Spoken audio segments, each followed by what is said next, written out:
The Everything Sequel podcast is brought to you by Tuity Fitness and the Vegas Beer Guys. The Everything Sequel podcast contains explicit language. You have been forewarned.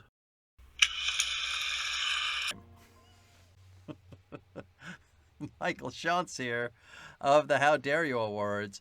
Joining me, the unhappiest man in the world, Tom Stewart of Lonesome Whistle Productions. Try to say something nice, Tom. I got peanut butter on my penis.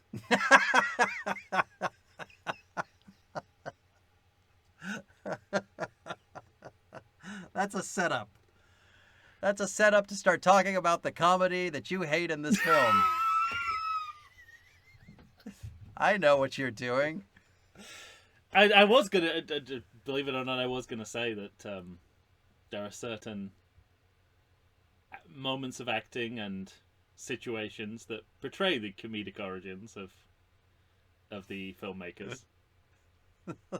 It's interesting reading Taking Shape, where they write about this being David Gordon Green and Danny McBride.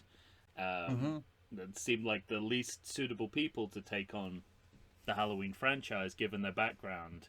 And they make the you're gonna upset people. Oh, they make the comparison.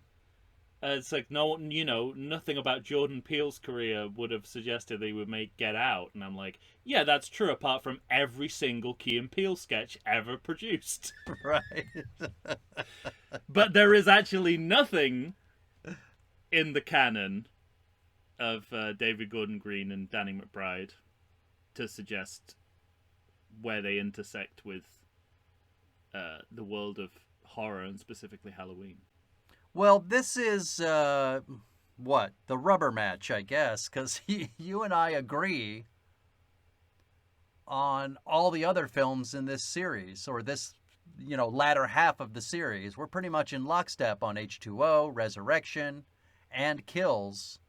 Yeah. And we kind of part ways on Halloween. But you're struggling. Yeah. You're struggling to apologize for this film. So here's my problem with this movie overall. Mm-hmm. My problem is I think it gets less good every time I watch it. Well, that's certainly true. And that's not a ringing endorsement. No, it's not. You definitely, the more you watch it, the more the cracks appear. Yeah. But I'd say those are some pretty insurmountable cracks. There's no amount of polyfiller that's gonna get you back. I don't think you're completely right. There, oh boy. It's okay. We can disagree. Yeah, I'm fine with us disagreeing. Obviously, there wouldn't be a podcast without that. Yeah. We would have never tackled the Terminator series if that was the case. I guess my problem is I think I have a split personality in regards to this film. Mm-hmm. Because there are things that I like and still like so much, enough for me to call this a good movie. Well, you're absolutely right to call me out on my setup. Because, yeah, right. where I pushed, I would say the thing I like most about this movie is the chemistry and commitment of some of the actors, and chief among them Judy Greer and absolutely I forget the name of. I only know I'm going to refer to him as the Wiz from Seinfeld. I have a note that we got to talk about the Wiz. But he's actually very good in this movie, and maybe part of the reason why Halloween Kills is not quite as good, right, is that it's his absence. So I like the fact that they are starting on a positive note. Although I'm gonna burn my positive note simultaneously. Of course you are. They're kind of, the parents are seen as bright and lovable in a way that we've never seen in this series. They're the happiest couple who are parents that we've ever seen in this franchise, and possibly in all of horror cinema. Maybe Steve and Diane from Poltergeist is like the only other two. Yeah, right, exactly. The only other couple of parents I can think of. And I like that they're presented so positively, because there's no quintessential reason why parents should be so dysfunctional in the Halloween series, except that they always are. Except that they always are. So But you can absolutely flip that on its head, and it's nice to see a couple of actors sort of yeah. playing those roles a bit more loosely than we've But seen I also before. wish, this movie gives so much play to the things that happened into at least Laurie Strode's life and the way it had affected her. And yet all the things that happened to her daughter, Karen, as a child, didn't seem to rear an ugly head. Well, no, we had It's something she separated herself from and yet still helps her at the end. You know what I mean? So Well, it's covered with lines like, "You'd have no idea how long I had to work on forgetting blah blah blah blah blah, her neuroses and this and that, and I'm just a good mom now." Well, it's also So she has no lingering problems with having been. I mean, other than a rocky relationship with her mom, there's nothing internally wrong with Karen. It's also covered with a brief 80s training montage, Yes, right.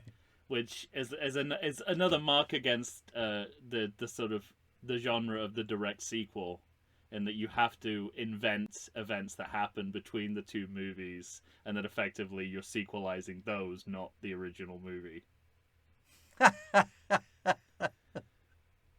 It's just a little background, Tom. Don't let your hate give in too much. Fair, yeah. It's interesting though. I mean, that it's I mean, partly it is a matter of, some of this is a matter of taste for me. I for whatever reason, I just don't buy into the kind of the fan service heavy quasi remake version of legacy fiction in the way that a lot of people do, Yeah. whether that's Top Gun Maverick or Force Awakens. Like, I find it a largely futile exercise. Mm-hmm. And so, when you think about, there's moments in the Rise of Skywalker that, they show like a Luke and Leia training montage that happened between the movies, and I'm like, Yeah, right. no, you can't just invent things. Why not? Well, then then use it as a springboard to do something different, which they never do. All right, fine. Let's get down to work here, ladies and gentlemen. Tom and I are discussing a 2018 film retitled Halloween, directed by David Gordon Green. As Tom said, listen, we're talking about a guy mostly known for a lot of television, Eastbound and Down, Vice Principals, The Righteous Gemstones. In his filmography, we're talking about Pineapple Express, Your Highness, The Sitter. And we don't even really get into anything dramatic until we get Our Brand is Crisis or Stronger. Oh, okay. Uh, And I, as you, I believe, I'm a fan of The Righteous Gemstones. I think it's an excellent TV show. So none of this is this isn't like J.J. Abrams, where I dislike the canon. I genuinely respect the work this man has done in other areas. I just don't. I just don't think he's the right person to be doing this. Well, based on Halloween Kills, I would absolutely agree with you. Sometimes sometimes the simplest reason is the right one, which is that they're just not the right fit. All right, but well, let's talk. This movie goes to 79% on Rotten Tomatoes, so it doesn't bode well for you. Most people seem to love this movie. Oh, I am not that you're going to have a that. difficult time lambasting this movie. I know you too well, but I'll tell you one thing that impresses me. This is a budget of $10 million. Yeah. And this movie looks pretty good for $10 million. What's the critics? Is there a separate? They have a separate critic score, don't they? Well, the critic score is okay. That's what you're 79%. You mean an audience score? No, I mean the critics. So, in Taking Shape, one of the great things about that book, we should really reach out to them for sponsorship, shouldn't we? Yeah. We've been plugging them. They have like a page where they've done a scrapbook of the reviews. Yeah. For the movie, and there was way more ambivalence towards. I know part of that is what is selective. They're picking good and bad, but even in the positive reviews, there seemed to be a certain amount of, I mean, sure, why not? Rather than actively talking about things that they actively liked. It was like, I mean, it's not the worst sequel that they've done in this series. And I suppose I think you might have read that in one of the reviews, and you're extrapolating. No, I'm not. I look a lot of them were sort of, it's like if you're gonna do it, and I'm like, well, that's where I stop. Don't do it. Uh-huh. If you're gonna do it, don't do it. If you have to ask that question, don't do it. All right, hang on. You stepped on my shit. Okay, I'm sorry. Budget of $10 million, opening weekend of 76.2 in the USA, 159.3. In the world, $255.6 million. That's why, Tom. Oh, yeah. It all comes down to the dollars. Yeah, everyone fell for it, for sure. Now, I want to start off throwing you a bone. And speak immediately. I don't need it. I got a whole closet full of bones here, Mike. I've got enough to make a dinosaur skeleton. What I want to say is that there is one aspect of this movie in which you are completely right, and it's a blind spot for everybody involved in the movie, because from Jamie Lee Curtis to David Gordon Green to Jason Blum to John Carpenter, if you look at the behind-the-scenes stuff for this movie, the one thing they're always saying is, well, what I loved about the David Gordon Green and what's his name? Blum.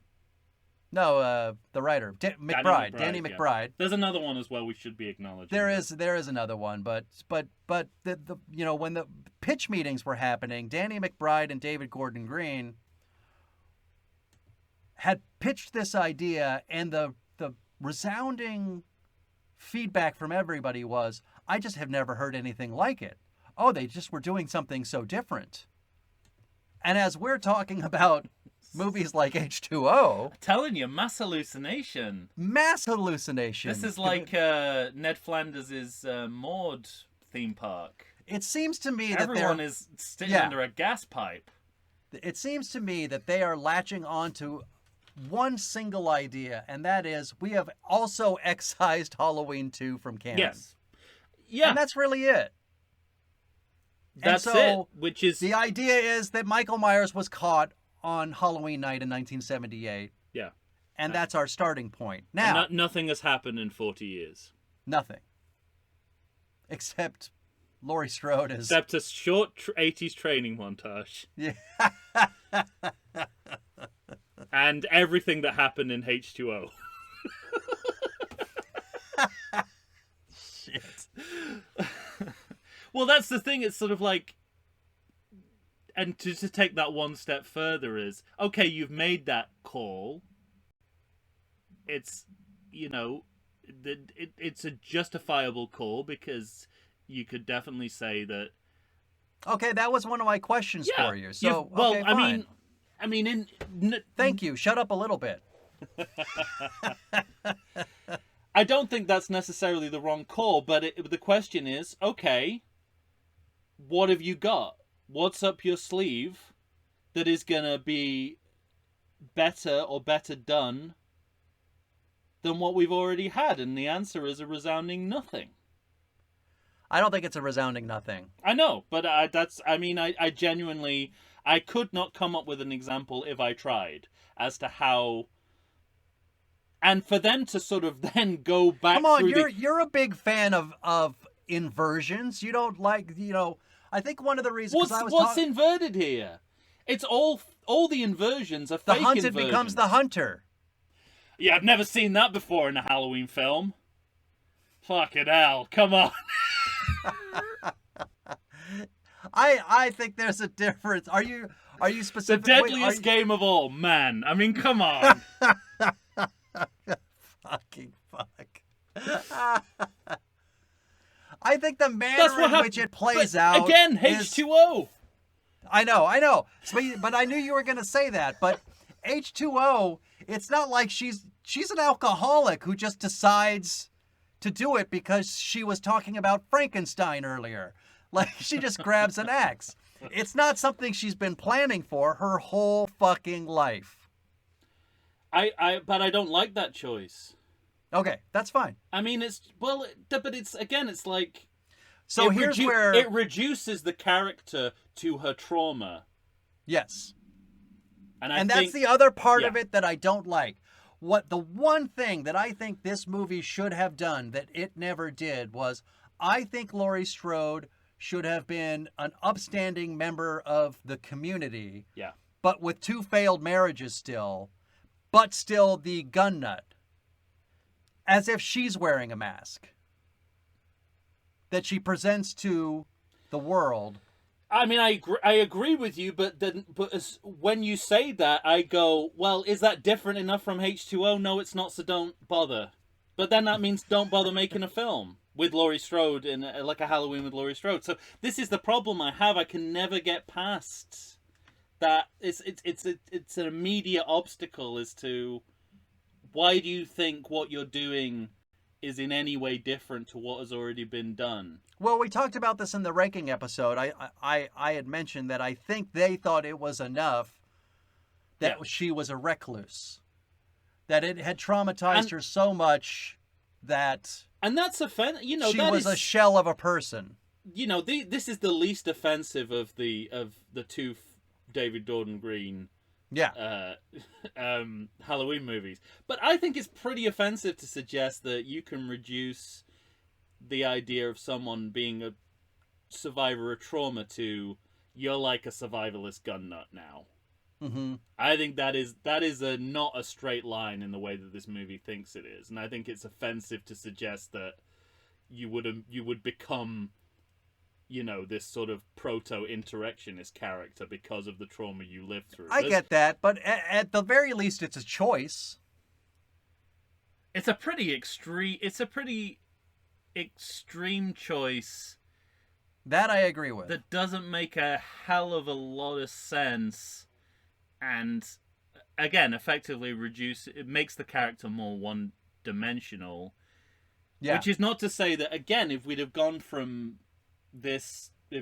Halloween to this, which is what the filmmakers want you to kind of headcanon, right? That's what they want you to say. But you can't, in your headcanon, you can't jump over H2O, which is the sort of like, feels like the human version of this. It's sort of like a character living with the trauma, but living with it, right? But living with it, yeah. We never see Laurie living with it. We just see her reacting to a trauma which is 40, and it doesn't feel like 40 years ago. It feels like yesterday. Yeah. And that's what the movie wants you to think, but cognitively I can never get there. And not just because of the sequels, but also, like with many of these movies, these types of movies, it's just not how time works. It's not how people... Yeah. It's not how people change. It's just like it's the Top Gun Maverick question. It's like, no, you don't get better as you get older. That's not how it works. You're not 60 and a better fighter pilot than you were when you were 25. That's not how time works, Tom. Yeah. However much surgery you have, it's not going to happen. Let me ask you this. Is it inherently unfair of you to hold the other movies that don't exist in this timeline against this movie as like cards you're playing in front of it? Well, I knew you would say that. Taking Shape says that. No, I'm actually curious. I mean, what do you? I'm not saying that it is unfair.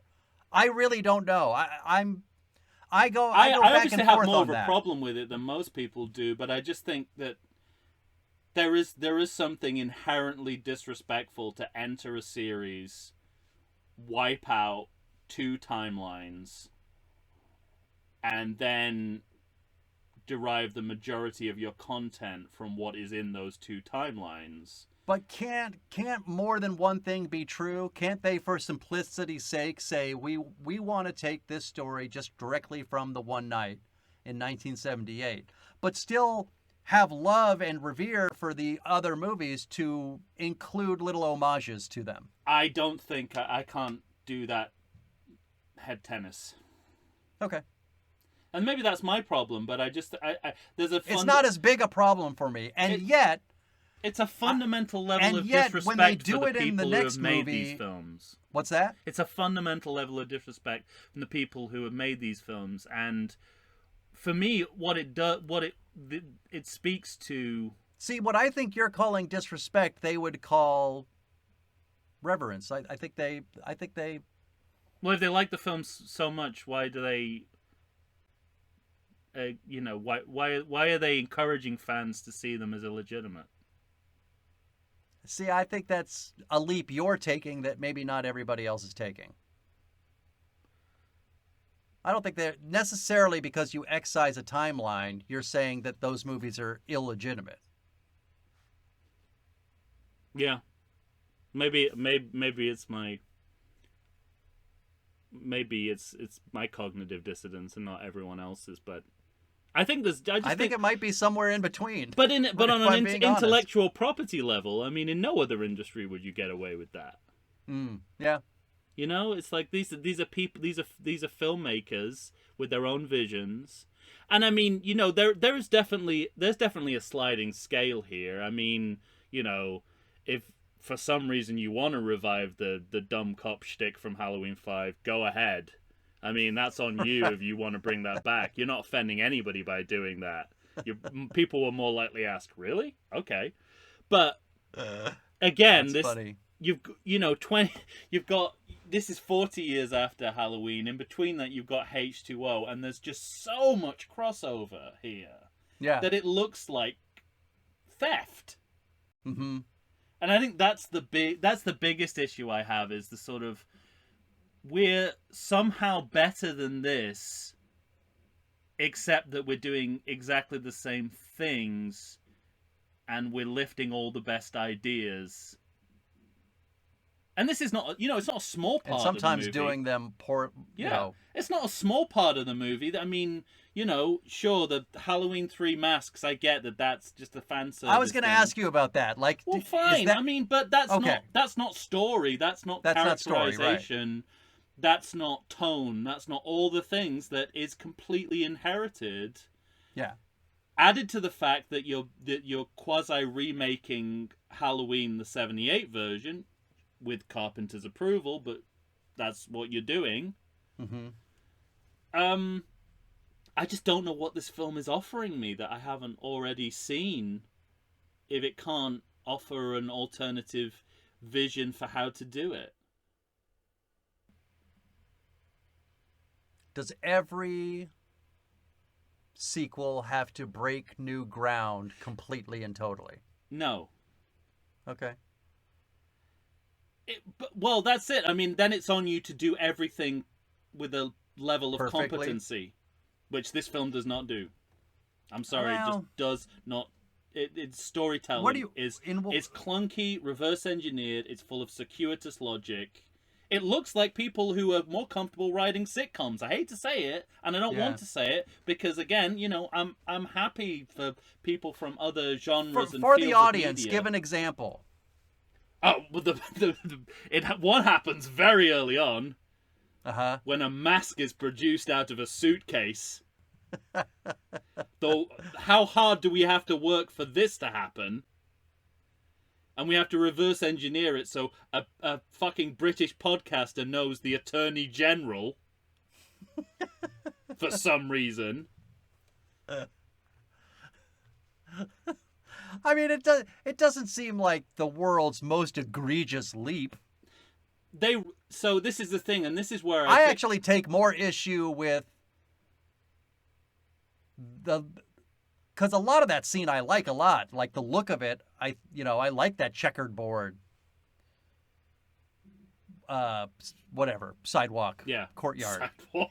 Not sidewalk. I think courtyard. The inmates of the institution would disagree with your characterization of it as a sidewalk. I think if they were on the sidewalk, they'd be a lot happier and freer. They'd be so much more pleased. What, you mean this has been a sidewalk all along? Yeah, but the leap of logic. There's so many. that like the appearance of this mask would make every other inmate howl with pleasure, just so you can kind of cross-cut quickly into scary, scary, scary, scary, scary, yell. Well, Title card. When you find out that they've gone to these lengths to enact this plot point, and also, and then in the wouldn't third you act, go see Laurie Strode listen, first? No, if you, yeah, obviously, Okay. it makes no sense. But when you later find out in the movie that this was an entirely that this wasn't the real catalyst. Yeah, right. That's a big problem. I think so. And then again, I don't want to disparage the people making this movie, but they are from a comedic background, and comedians tend to write in a way, or people who work within comedy, they tend to reverse engineer a lot. They start with the punchline, and they say, how can we get to the punchline? And that's how it feels. How do you know that as a fact? I'm not saying it's a fact. I'm saying that does happen. That's how a lot of people write comedy. All right, fine. And that's how a lot of the storytelling in this film looks. That's how, we have a scene where two people argue. And so you're saying they started with the idea of they want to produce the mask. Yeah. That I think is a fact. Yeah, okay. Later on in the movie, it's like, we need the phone. We need her to not have a phone. How do we do that? Okay, the phone... Her boyfriend does the most... Okay, the phone gets dropped in custard. Why is the phone being dropped in custard? Because they have a fight. Why do they have a fight? Doesn't matter. We're just trying to get to the bit where the phone goes in the custard. This movie's full of all that stuff, and I just really resent it because you're offering nothing else new except your way of telling the same story that's been told. And you should be telling it competently at the very least, and it really isn't in any respect for me. I mean, I noticed those are the cracks that I am starting to see when I watch it now. So yeah, I can't tell you, fuck off, Tom. No, well, you can. I just can't. 79% of people would. Yeah, right. I get, but it's there's this certain. This film delivers something that people want in a way that they want it, and they're willing to overlook these things. That's how I see it. Yeah. And well, do you think there's nothing wrong? And there's nothing wrong. There's nothing wrong with that. Do you think a general audience even hooks into those kinds of things? Well, clearly, I mean, I don't know. It's not like it's done with any self-awareness, right? I mean, it's not like you don't get the sense that David Gordon Green or Danny McBride think that the way that the mask gets back into Michael's hands is clunky, and that they're making fun of clunky horror storytelling. It's just clunky horror storytelling. And I think there's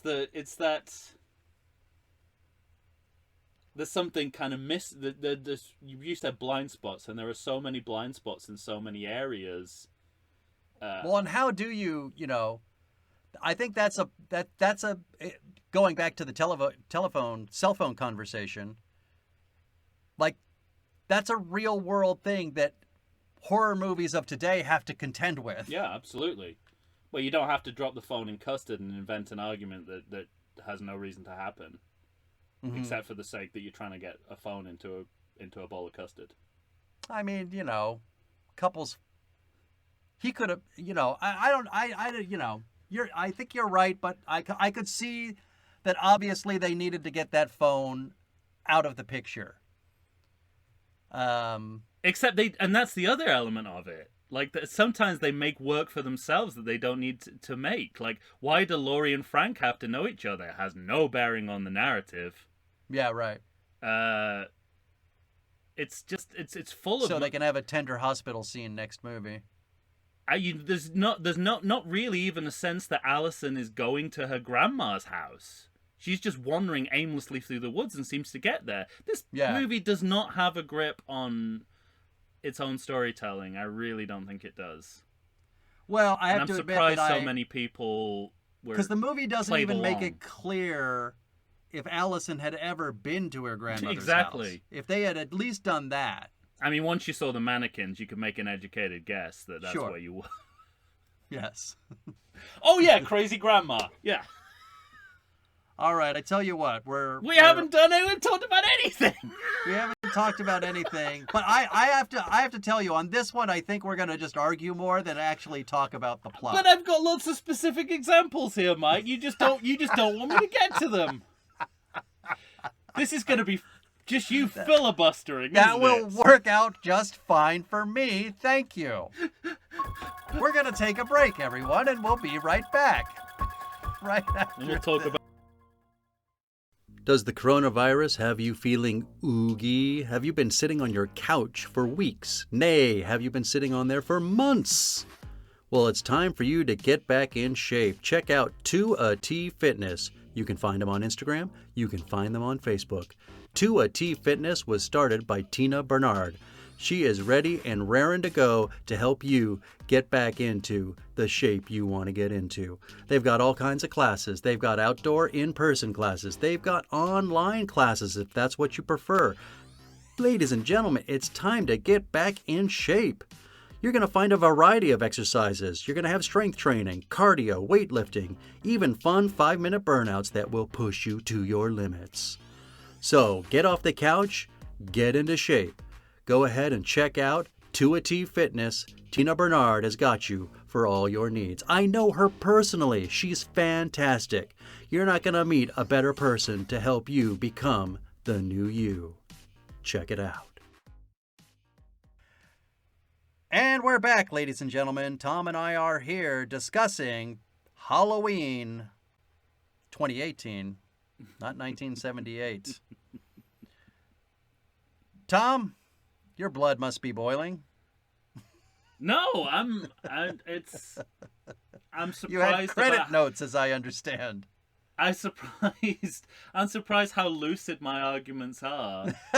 Because I always assumed that you and apparently the rest of the world had some kind of card up their sleeve to show me why this wasn't a good movie, and it's yet to appear. So I'm all right. I'm doing okay. Blood is at normal simmering level. Fine. Now, what about the inflating pumpkin? Well, let's start with, first of all, Is that a metaphor for everything you hate about this movie? No, not necessarily. Okay. I mean, it's well, so right at the start you've got I don't know how many studio logos, 7 or 8. Right. So you've started the music. You started like ominous strings. So by the time you get to the title shot, already the suspense that you were trying to create with that music is gone because you've had to watch like 7 or 8 sort of like elaborate, overproduced. You can't blame this graphics. movie for the state of how movies are made today.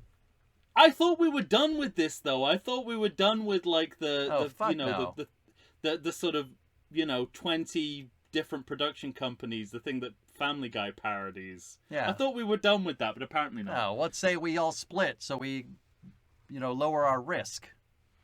Yeah. Well, we've got a whole scene. We've got like a whole scene between this and the pumpkin, right? Yeah. We're back in an asylum because it's a Halloween film, so we're never leaving the asylum. And it struck me as like more as much a tribute to Cuckoo's Nest as it is the original Halloween. Yeah, like, that's true. Where we feel we are with the record player and the way the inmates are dressed. My first note is really podcasters. They're just trying to be in the now, Tom.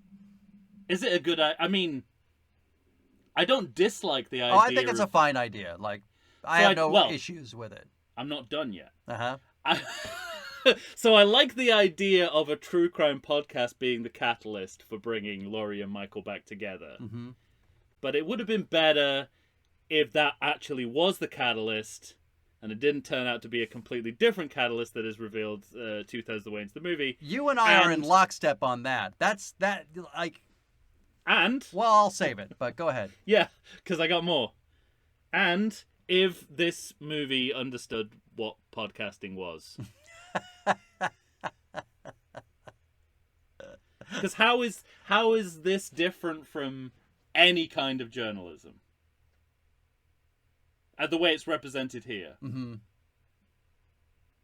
Like, why couldn't this be a TV? Why couldn't they be TV anchors? Why couldn't they be investigative journalists for the like? It's this, having gone to the length of having a podcast as a vehicle in your movie.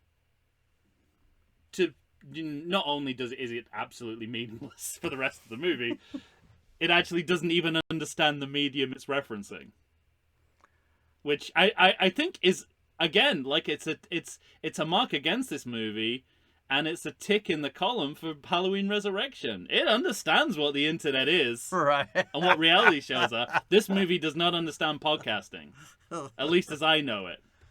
Why? And here's the thing: why are these characters British? Who cares? Most of these true crime podcasts are American. They're just British because it's the fashion to put British actors in things. So there's another level of inauthenticity here that does nothing for the movie. That's just fashion. Don't be prejudiced against British people, Tom. I mean, It's really. I can't. There's a group of the group of people in the world I can be prejudiced against. It's my own.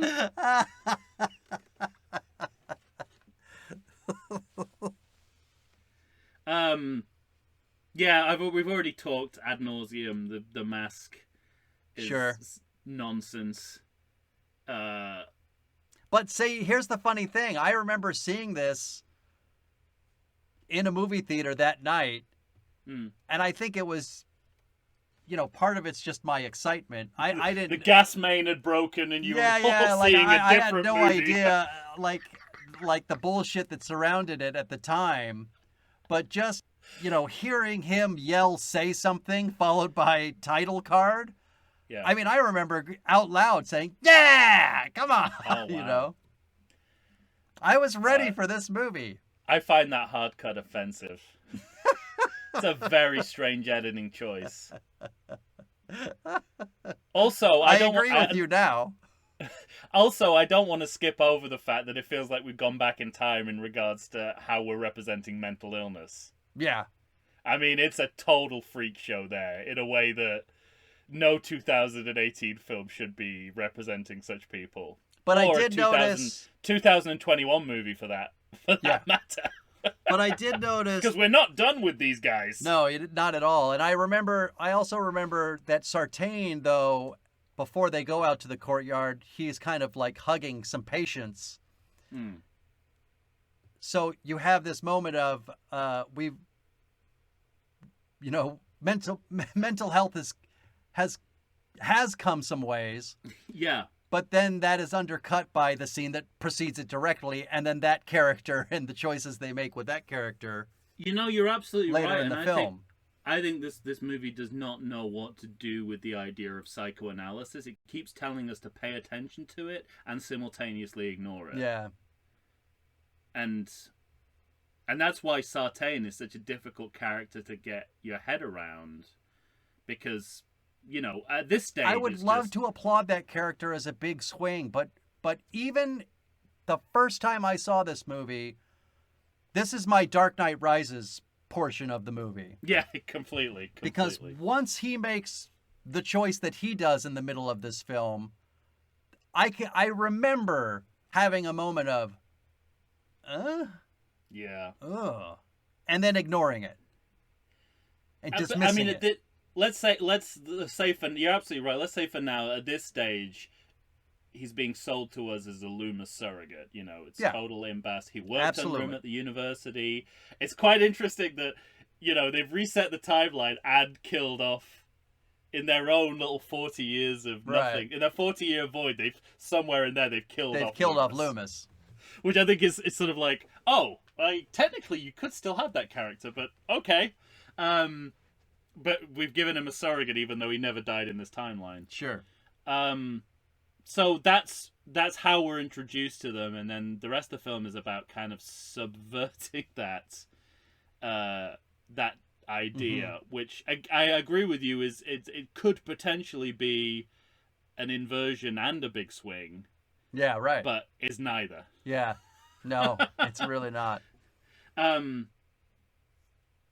Well, So, and narratively, reverse pumpkin.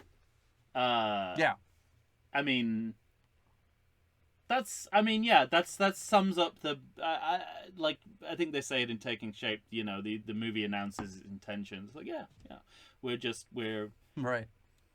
It's like we're doing a sequel that's also a mirror image of the original. We're right? bringing the band back together without bringing the band back together. Yes. We just have the lead singer. And also, you know, we see so many names of people involved with the original Halloween. It kind of, again, it lures you into thinking that everyone is on board. Yeah. Which, you know, Carpenter and Curtis are, and those are the kind of, once they're on board with something, it has more legitimacy, right? Than other Halloween sequels had. And we're back in Haddonfield. I don't like South Carolina as much as I liked Utah. Got it. Yeah, don't have to petition me on that. All right. And this is, you know, like so Laurie is in this timeline coming straight from the original movie. But, you know, if you hadn't figured that out, you'd think that this was where she'd come from H2O, right? This is an extension of okay, of like that was the mid stage where she was still like living in society, and that now she's outside. She's an outsider. Yeah, right.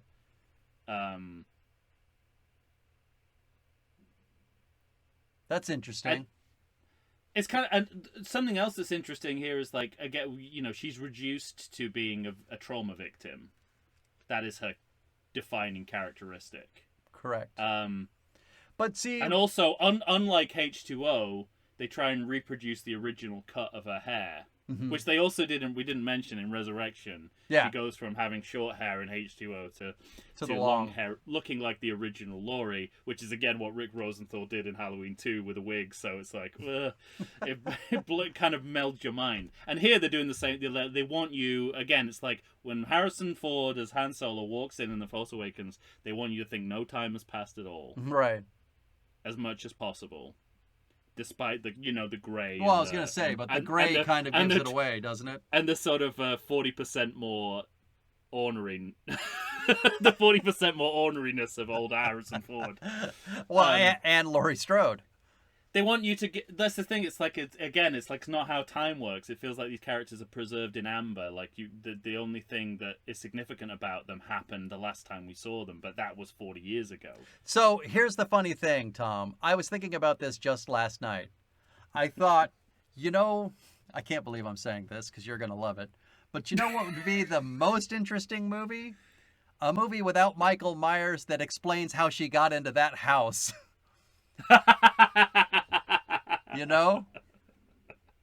See shit with her daughter. That has got Peacock see the two original failed marriages. That has got Peacock original series written all over it. Yeah, exactly. So yeah, and this is, I think, that when the podcasters meet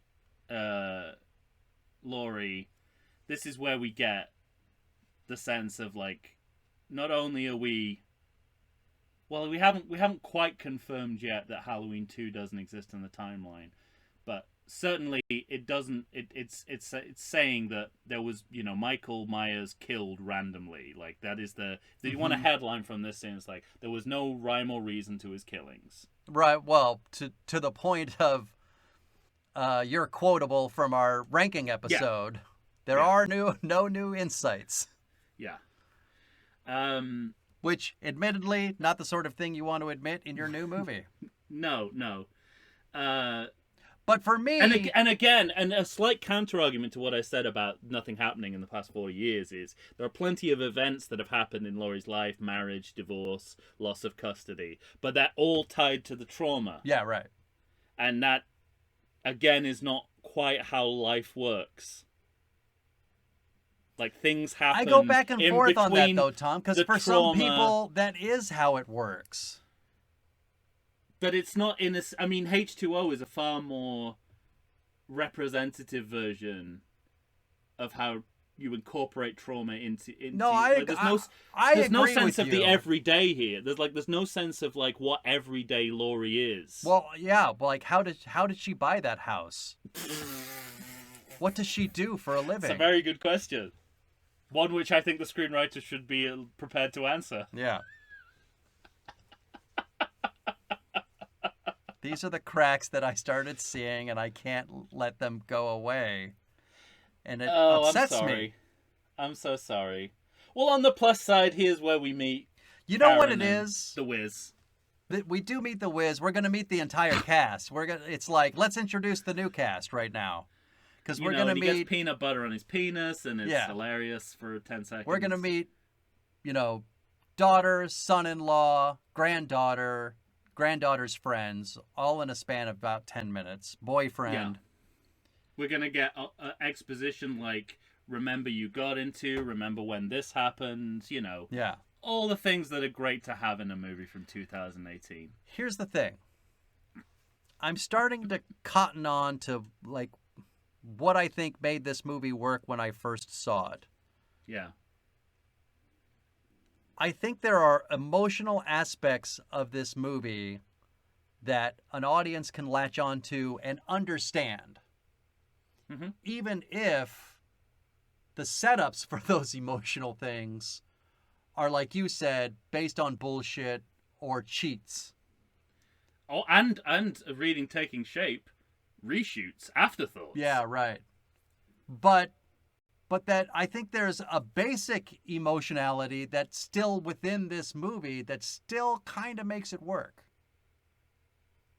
I mean, it's probably the only benefit of having filmmakers of this background doing this kind of movie is that the acting is kind of looser and improvisatory in a way that immediately gets you onto the character's side. But when you break down the characters and what they do within the movie, you're like, ooh, Yeah, right.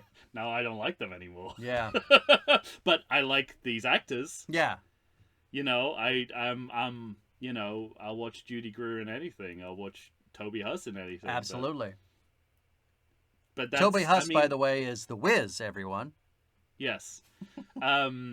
And I guess, that is why Halloween Kills is a much worse movie, is because none of the actors or characters ever bring you on their side at any point in the movie. So at least this movie has that. In fact, they're the total opposite. They're repelling you. Yeah. From moment one. one. I mean, but it's kind of stripping away a superficial layer of, I guess there's a bit, it's a bit more, you're dealing in general with better actors in this movie. Mm-hmm. The ones that survive are not as, apart from Judy Greer, are not as great as the ones that die in this movie. Yeah, right.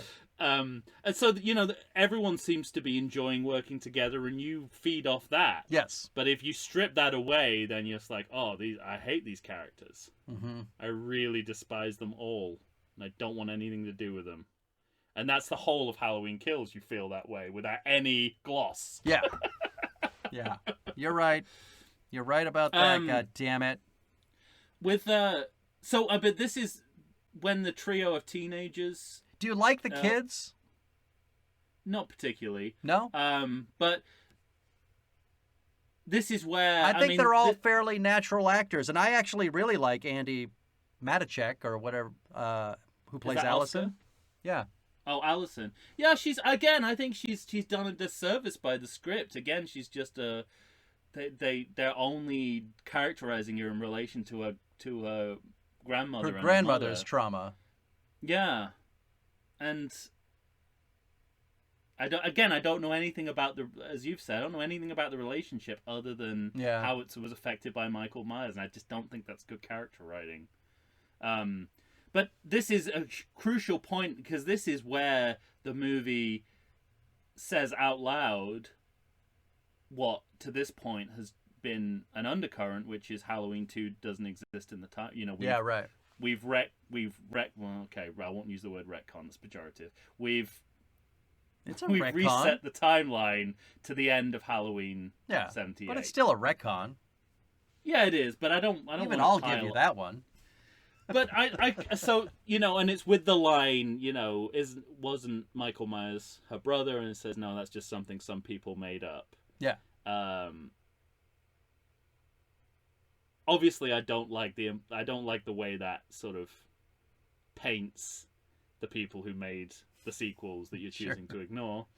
I think that's but the person who came up with that idea is a producer on this film. Well, that makes even less sense. It's like, why pile on this guy's self-loathing? He sort of turned himself into a drunk writing this script. He understands it wasn't a good script. It's actually better than he thinks it is. It is, yeah. It really and I is. just feel, I don't know, I feel it's like wait to make something that's as good as what has come before you start saying how much more superior you are to that.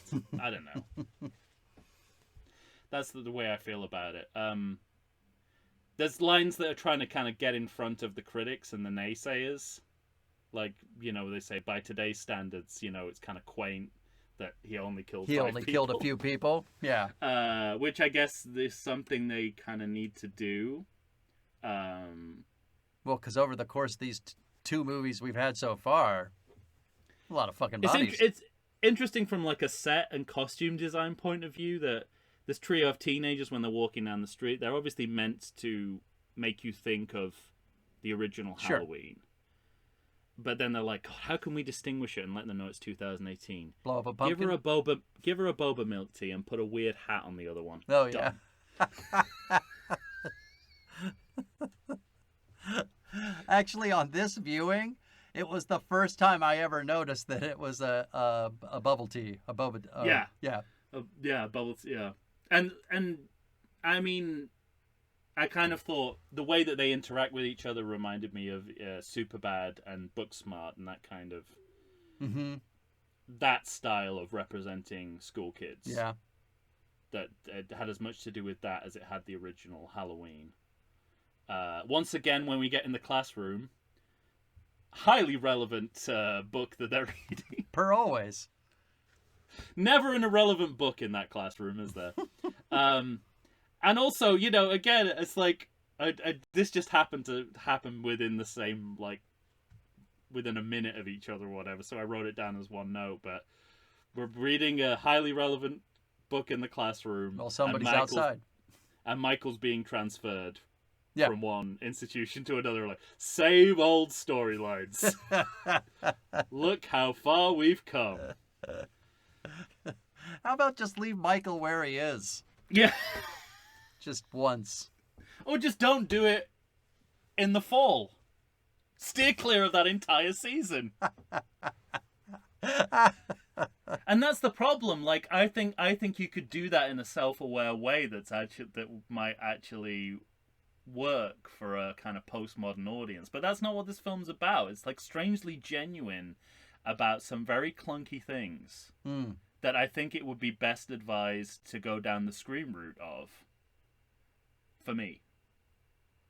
Oh, I see what you're saying. Yeah, like the subvert it. Just like, make it clear that we're doing this because it's a trope of the series. Not because we think it's a good storytelling idea. Right? And then have characters comment on it? Yeah, and it's clearly not because of everything that happens with Sartain later in the movie. You're like, this movie... Yeah, that's true. Plausible storytelling is not in this movie's wheelhouse. Ironic or not. Yeah. Now, what do you make of Laurie sitting outside the sanitarium with her gun drinking? Again, it's like, because in the state that she's in, you've had 20 years to come up with something different, and you've guns overprotecting your children. Come on. Yeah, I mean, come up with something different. With the state that this character is in, it's actually a little bit difficult for me to believe that she doesn't get out of that car and start shooting. Mm-hmm. Because that's clearly what she wants to do. So are we meant to believe that... So does she know about the transfer independent of the podcasters? Well, I don't know about that. No, yeah, she does, because she says, Oh, then they really don't need to be in this film at all. yeah. It's like that's yet another. So the podcasters are a catalyst Mm-hmm. for something that has already been catalyzed in two completely different ways. She's already going there, Right. regardless of them, And he's already leaving. and Sartain has already planned. Or, yeah, rather, Sartain's for already made his plan. Michael to escape. Yeah. This to paraphrase Lando Calrissian, this film's getting worse all the time. I Yeah, told I mean, you might be able to convince me. It's But funny, these it's are like, all the cracks that, yeah. man, the front half of this movie gets worse for me every time I watch it. Yeah. But it's the back is- half I mean, of this it's movie nice that to I see- still like. It's nice to see Laurie kind of come into her own as an action hero. We do have the specter of, the bedridden Mm-hmm. Laurie from Halloween 2 to, and I get that, obviously H2O does a lot and Resurrection do a lot to undo that, but we do need to we can keep plugging away at that. I think that's fine. Okay. I don't mind that. I do mind Loomis's voice on tape. That's one of my notes. I said we still got stunt voice You work. decided to kill off this guy. Okay? That was your decision. Yeah. And it's like you remain obsessed with these characters that you can't show. And you've got surrogates for. Yes. And you're doing it in exactly the same way that H2O did it. Yeah. And you've got a sketch drawing after that. We already have a surrogate and his voice. Why do we need this? Although, you know what the scariest thing is? When I was rereading Taking Shape, the chapter on this film, and I mean, I haven't read a version of that book that has Halloween Kills in. I don't know if one exists yet. I don't know. I was wondering the same, but I Because haven't. it only goes up to Halloween 2018. Yeah. Pretty much. Like, the writing's on the wall in terms of what they were planning to do in this film, decided against, and then put into Halloween Kills. Right. Because they went as far as getting a body double, of casting a body double for Loomis to refilm Yeah. the 78 scene, And then which put they it do a in version the of in the next film. Yeah. I read that too. So I guess we've got to be grateful for Small Mercies. That it is just a voice on the tape and a sketch drawing. I tell you who I would cast as Loomis. You.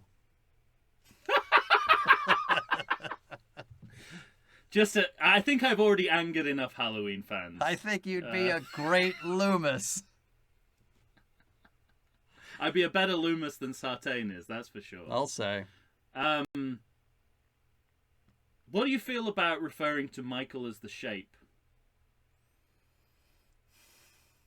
It kind of bothers me, and I also don't like that Jamie Lee Curtis kind of swallows it as she's saying Yeah. it. Mm-hmm. Like she's she trying to knows it's hide a it. bad idea. Like, if She she can't just bring said it. her mouth to say it. Because they also keep saying the boogeyman in this movie. So Oh, I'm fine with that. just keep saying that. Like, yeah. Because the boogeyman exists in world. In world, right? yeah. The Shape doesn't exist outside of BTS and fandom Right. on Halloween. Because it was how he was referred to in the script, and it's how... I wanted to Michael- call this the HCU, the Haddonfield Cinematic Universe. Yeah, right. That's fantastic. So I don't feel like you can just drop that sort of terminology in Right. world Yeah. without there being some, like you say, some kind of follow-up, and it is kind of swallowed as if like, I'm not really comfortable saying this Right. line. But I also, so we're starting to get into an area in which the character of Laurie Strode is so one note. Because Yeah, she's I drinking agree. outside of the sanitarium. She comes to the dinner. She's pounding wine and talking about She's the like shape. she's like a Friday Night Lights wife. Yeah. Like, she can't even be in that restaurant for 2 minutes before having to leave. Yeah. And everybody apologizing for her and her apologizing to everyone, or yeah, I don't know. It just Well, but I have a different. So, one of the ways that this movie sells itself as a modern movie, as like being in touch with modern issues, is on the issue of gender fluidity, right? Sure. So, we've got the Allison and her boyfriend are gender swapping Bonnie and Clyde. Mm-hmm. We have a scene which I'm at right now. You might have something before here, but there's a father and son with the dancing. Yeah. Yeah, That's and where he I wants am. to go to. He wants to take him to the woods. He wants to take him to hunt in the woods, and he wants to go to a dance class. And it doesn't feel like I applaud the kind of gesture to gender fluidity, but it does feel like a gesture, and it feels tokenistic. I remember when we were talking about Terminator Dark Fate, and I was like, there's this like three women, this action trio of women. And it's like, I can see why someone might think that's tokenistic, but it feels totally organic to me. But this feels the opposite. This feels like what white people on the internet complain about all the time. Yeah, right. That it's like, it's shoehorned in there. I'm like, really? In this small town? And also, the little boy who likes to dance gets killed. So he's punished for his... It's a deeply insensitive treatment of the issue of children and firearms. Yeah. I mean, this feels like it could be straight out of Halloween Kills. It's so tone deaf. Mm-hmm. To like politically what's going on in the world with regards to these issues, and the fact that it doesn't actually play into anything that I can tell. I mean, it delivers except new to scenes, establish but scenes Sartain's that weren't... alibi. Yeah. Alibi. So that's it, right? But it's a coincidence. He didn't know he was going to get shot he didn't. by He had no by idea a he was loose going to get kid shot. with a gun. But it all like I also had this sinking feeling of, because he was kind of hiding in the bus. Was he kind of hoping to get shot so he would have a better Well, none of alibi? that is explained. That's a big weakness of this. Like the screenwriters had to say in follow-up interviews, oh yeah, he planned it all along. Mm-hmm. It's like, that'd be good to know. Yeah, right. In the movie somewhere. So, and I think this is like, because obviously, the first time I saw this, I hadn't seen Halloween Kills. Now I'm watching them together almost as a couplet. Mm-hmm. And I think these comically heightened minor characters absolutely sink the next film, and they're just about bearable here. Right. This is the tip of the iceberg. But I also felt like that kid shooting Sartain was supposed to be comedic. Yeah, absolutely. Yeah. And what the fuck is funny about that? And that I don't like.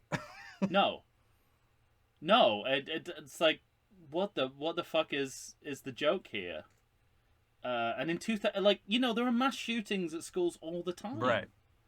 Why? How could you not think about the extra dimension of that? I don't understand. I don't know how you do it.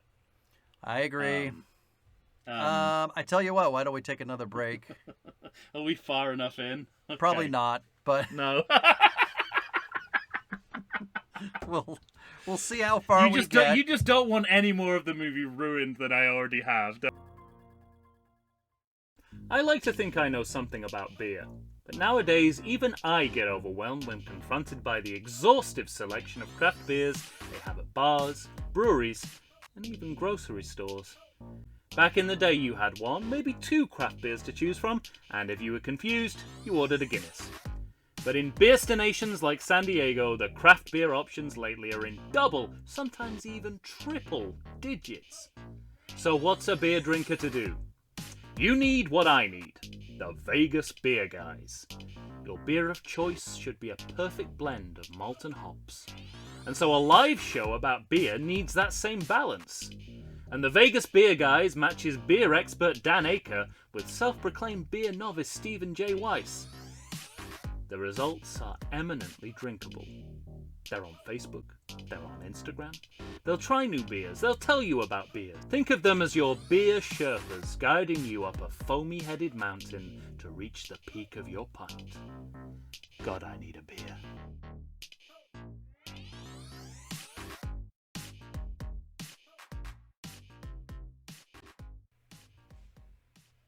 And we're back once again, ladies and gentlemen. Tom and I are here discussing the 2018 Halloween film directed by David Gordon Green. As Tom just said off mic, we haven't even killed the podcasters yet. we're there. Let me tell you something. I've had such an evolution on this scene. I mean, I remember when I first saw this movie in the theater, I thought, oh, a little homage to H2O. That's cool. And then it Mandela affected H2O for me, in which I would have sworn that lady and her kid got killed. And so I remember quite liking this scene when I first saw it. Yeah. And then I went back and watched H2O and thought, this is so much better. It is so much better. It's also exactly the same. It's also exactly the same, but not, because he doesn't kill the wife or the mother or that kid.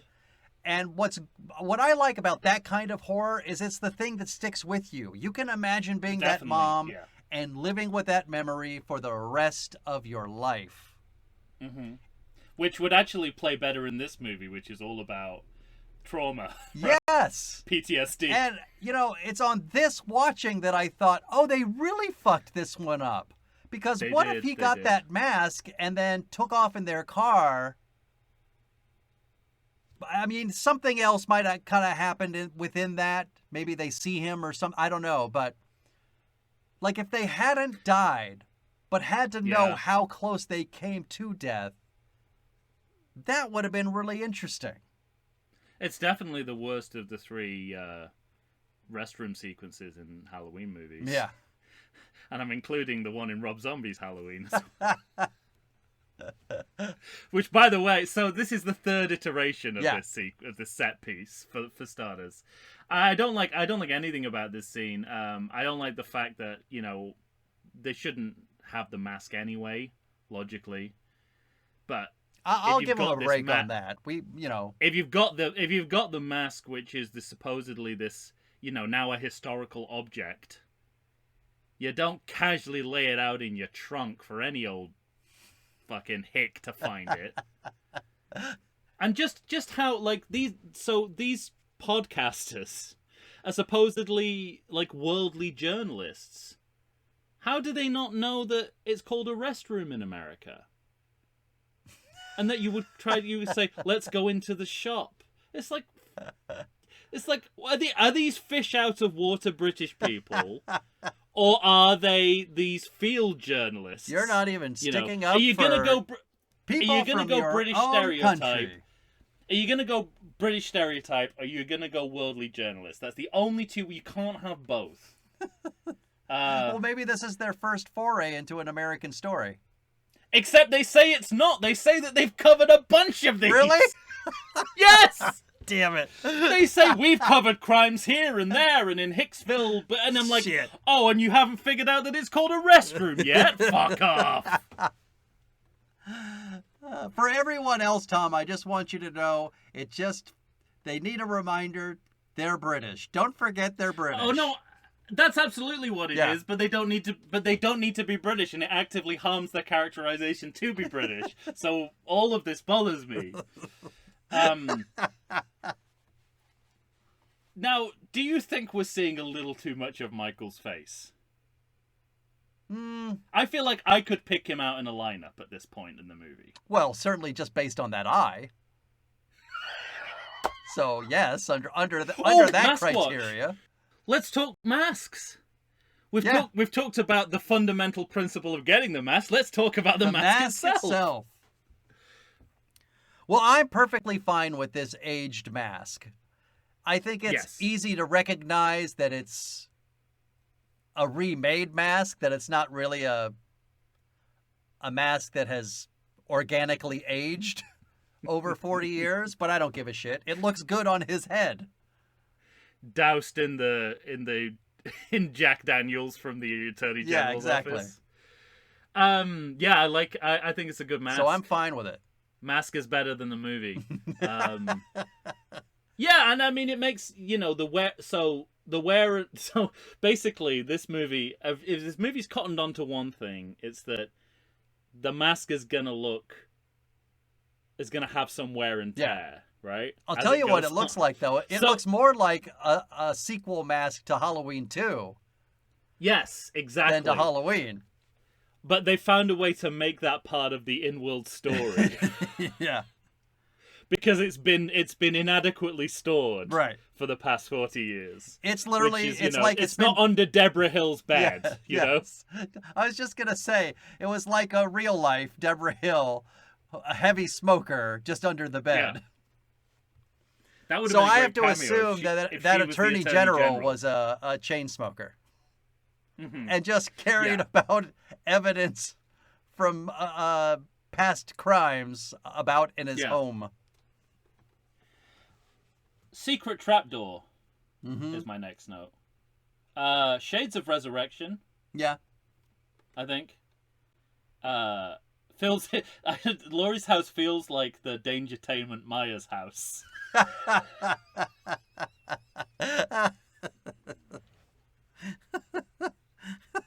That's great. But I don't think it's supposed to. No. Um, I think that room pays off, though. Well, but I also have a problem. in the sense anyway. that kung fu pays off in Resurrection. Yeah, Come on. it is established and then followed up on. Speaking of Resurrection, at one point Toby Huss says, "I know jujitsu," and I wondered whether this was a sly dig at Busta Rhymes. Oh, I always thought so. Yeah. But I mean, the one you thing need to, that you need to be better than Resurrection for that joke to work, and you're the not. But one most yeah people the think you one are, so thing fine. that I think this movie, I really think that Danny McBride and David Gordon Green and whoever that third writer is, who I don't know. Jeff, not Jeff Fahey. I was gonna but say if you wanted Jeff to say- Fahey. Jeff Fradley. Bradley.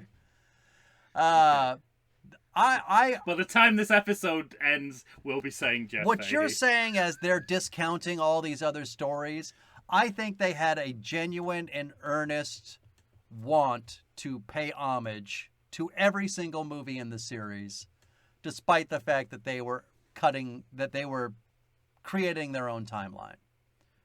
And coincidentally, it fills the vacuum of content in the film. Yeah. Just coincident. And so some things, I don't know why it doesn't bother me in this movie and bothers me so much in the next movie, because I think it's more fatigue than anything else, because by the time I get to the next movie, I'm thinking, just stop it. Like, just do your own fucking thing at that point. Yeah. So I admit that I'm giving this movie a break on that in ways you're not, and that maybe I shouldn't be, but I am. It's hard to justify when the next note I have is that we've got the lady making the sandwich from Halloween 2. Yeah. And Michael Myers wandering around. Well, we have the lady making the sandwich, and we have the neighbor talking from Halloween 2. And she's watching some TV from the early 80s. Yeah. Unexplained as to why she's watching that. Yeah. We're remaking all the sequels. Mhm. That's what we're doing. And also, in retrospect, having seen Halloween Kills, Oh, actually, I the old now... lady's from Halloween 2. Oh, is the one in the zombie one, too? TWOTOO. Because that old lady that gets killed, that's from Halloween 2. That's not from the original. No, I meant Halloween 2. Oh, okay. Not Halloween 2 T-double-O. Not right. Look Who's Talking I had to say 2-2. T-double-O. And in retrospect, the film is setting up characters who would reappear in the sequel, so we see those. But I have to wonder. I don't know. Was it purposeful? I think there's enough. I think there's enough evidence that they had a longer game in mind. Okay. From a few different angles. I mean, if it was just this, no. But I think there's like 3 or 4 strands that are picked up in the next film that make me think like, okay, we'll stop this here and we'll save it for next time. Because of course you've got Lonnie. Yeah. they lay the foundations for Lonnie with the Wiz sold in peyote, or Lonnie sold the Wiz peyote. Well, they both say that each other sold the other one right, okay. peyote. Oh, that was a joke, was it? In Okay, this I missed movie, that. in this movie, Ray says that Lonnie sold him peyote. In the next movie, Lonnie says the opposite. He sold me. And I think they're definitely holding back on Hawkins, who gets introduced around here. Frank Hawkins, I mean, he's so much the archetype of the Imbass, of the character who should be in the original but isn't. Right, yeah. To the point where even Laurie Strode is squinting to recognize him. She goes, "Yeah, you were there that night, the movie's telling me." But I very much prefer a simple line like, I was there that night, as opposed to seeing an entire 10-minute cold open. Yeah. As that's my note. It's more of a problem next time, but I still think it's an unnecessary dimension. Yeah. I don't know, because it never goes anywhere, at least in this movie. Well, not in this movie, but in the next movie. But that might have been the plan all along No, I don't know. Because everybody thought Hawkins was dead in this movie, and then he was even surprised to find out that he's not dead. Yeah, clearly he was supposed... Yeah, he was clear... So, yeah, that probably is a retcon. Yeah. Watching this through the prism of Halloween Kills doesn't help any of your arguments. No, I have to say. It doesn't. It gets worse. Fuck. It gets worse. It gets worse all the time. I've said this before, but when you see a Halloween party in Halloween, you're probably in one of the less good sequels. This is. We didn't mention. I'll just say right away. We didn't mention in the last movie that there's sort of the horror film cut to a new scene convention of especially in a horror a Halloween party. Boo! Where that character kind of jumps up and right down the barrel of the camera. And it's kind of like the Homer Simpson star wipe equivalent of these movies. Homer Simpson or Saul Goodman. Yeah. Man at the station said he'd never seen so many star wipes in a row. So this is my favorite acting moment in the film. The kid... Okay, thank you. Who's being babysitted? Well, I'm pleased that you at least like that kid, Julian. I think that kid is excellent. I think it sucks that they made his reaction a comic button for the scene that doesn't warrant it. Yeah. But I love actually. Well, obviously when he goes, "Oh shit, it's great," it's very funny. And he is very funny. But my favorite moment is when the babysitter's talking to Allison on the phone, and they're trying to talk in code for weed. And he's completely onto them about what they're talking about. And the kid does it all with silent acting. Yeah, exactly. He does it all with silent acting, and it's almost like I wish this movie would have taken note about how much you can do with silence. Yes. That you don't need to put a line in to make the comedy work. Because that is a big weakness of this movie, and that kid is fantastic. He's on fire. Although it's kind of weird that there are so many little kids and babies in this film. Yeah. What's going on? Well, because they also set it all up by killing that first kid, and then when he kills Grandma, or is it the second woman? I think it's Grandma. I think he kills Grandma, and there's a crib with a crying baby, which is voiced by Jamie Lee Curtis, by the way. And wasn't supposed to be. It was supposed to be the actual old man from Halloween 2. Yes, right.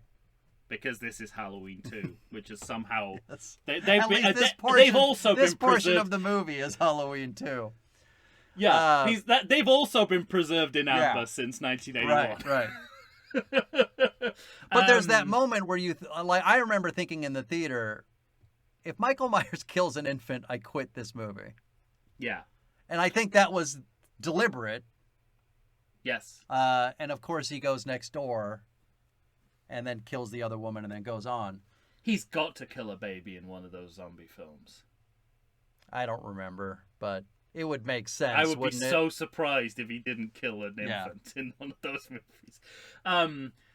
The movie's starting to do something with Michael, which I think is potentially interesting, although it's a little bit of a get out clause.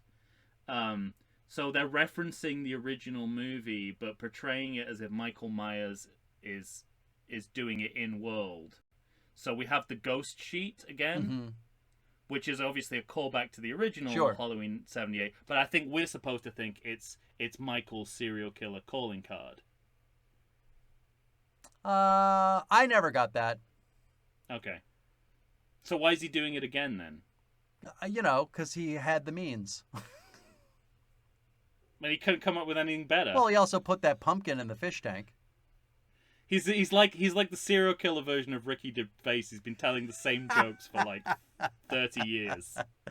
He's never moved beyond his first piece of stand-up.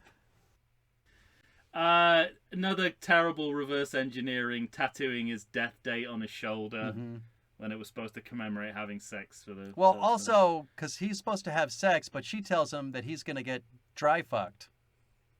So it didn't seem like she was on the same "we're going to have sex" page.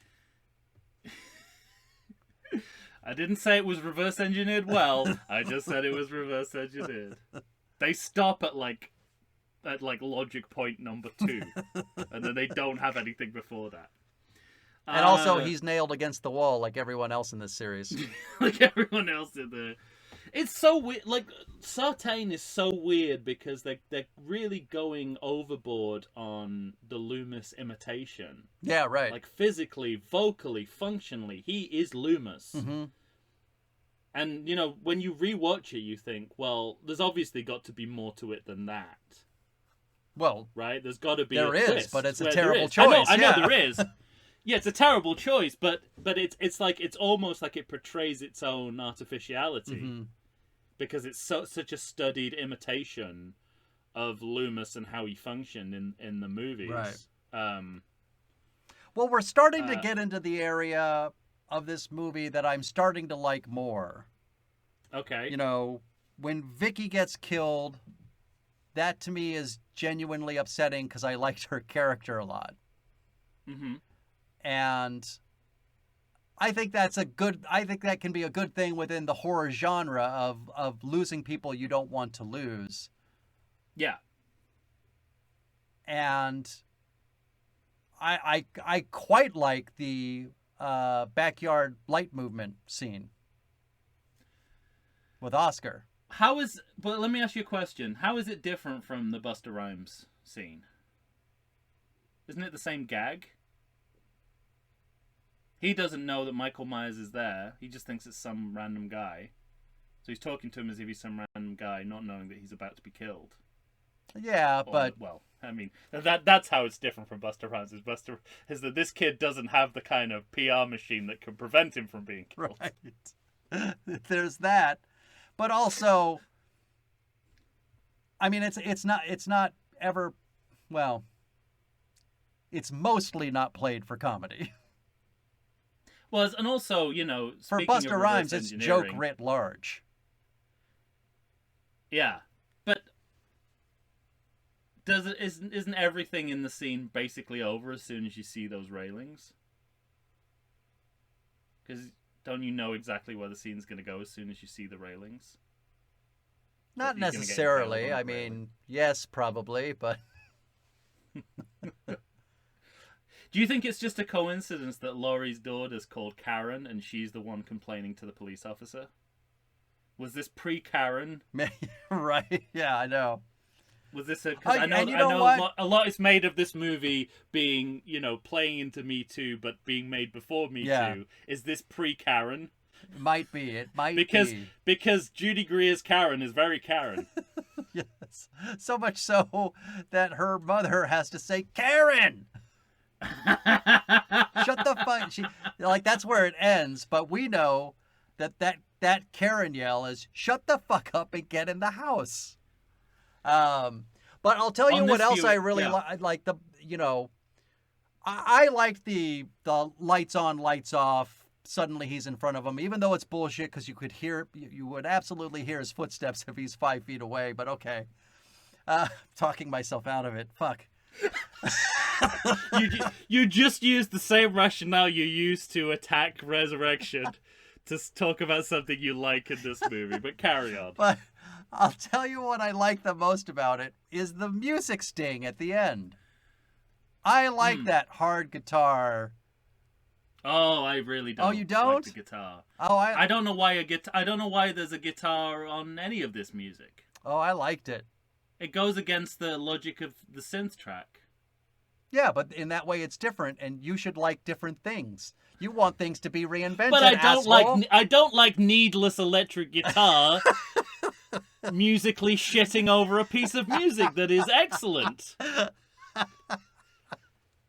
You can don't tell me you can't see Cody Carpenter. It's not over the music. It's just its own thing. You can't. Like what you? So basically, this is how I see the score being constructed. John Carpenter sat at his synthesizer, very quietly and deliberately. Well, no, there's 3 of them now. Notes. It's him, his son, and another guy. And then Cody comes in with his electric guitar, and he's just going like my son does to me, like just to get in my face when I'm doing something productive. How dare you? Anyway, we're not there. We're not there yet. I think they knew. I don't know if this is in defense of the movie or not, because it applies to Halloween Kills, so probably not. They totally knew they were going to use that closet as Michael's escape route, because that closet is fucking everywhere in the shot. Well, they're like, it goes up, it goes down. It's like a store demonstration of the da da da da da. And I'm just like, how when I saw Halloween Kills, it was like, oh, he got in the it was in the closet. I didn't see that coming. I was like, fucking should have seen it coming, because they just like, there's a scene where they're just going, and it goes up and it goes down and it goes up and there's room for a person and then there's this and there's that. Well, so much of this movie, like a lot of Laurie's house, was constructed for that Loomis bit you were talking about earlier. Oh. So in her house with the kind of shuttered closet doors, that was made to be the closet door from the 1978 original. Okay. Because they were going to do the Loomis thing. And then they decided against that, so they redressed it for her house. Wow. Because no wonder she has in such a bad fucking state, because she's living in the same, house with the same closet in which she had to poke him in the eye with. Jesus Christ. I hadn't even thought about that. Yeah, psychological realism is not this film's strong suit. What do you think of the inversion of Allison going to somebody's house, but they open the door? I'm not quite there yet. Oh, okay. This is the Sartain reveal, I think, happens. Well, no, that's after. Oh. What? Because the cops pick her up at that house when she runs away from the gate. Oh, you're not talking about, okay. That's good. The way you put it, that's good. I didn't read it as that. Okay. But I'll take it. I will put up no resistance. But this is where I have my biggest problems of the film. Yes, Sartain. Yeah. So, it's one thing to use the trustworthiness of the Loomis legacy as a bluff for this guy really being the villain all along, if you hadn't already done this with Loomis in previous sequels. And also, and then again, this might just be something that is my own bugbear and no one else cares, but also that would be a good subtitle for this podcast. Just for reference, it's like, in the end, he's just an obsessive fan. Yeah. Like, we've seen this archetype so many times now, even in the series. Harold from the last film. Yeah, right.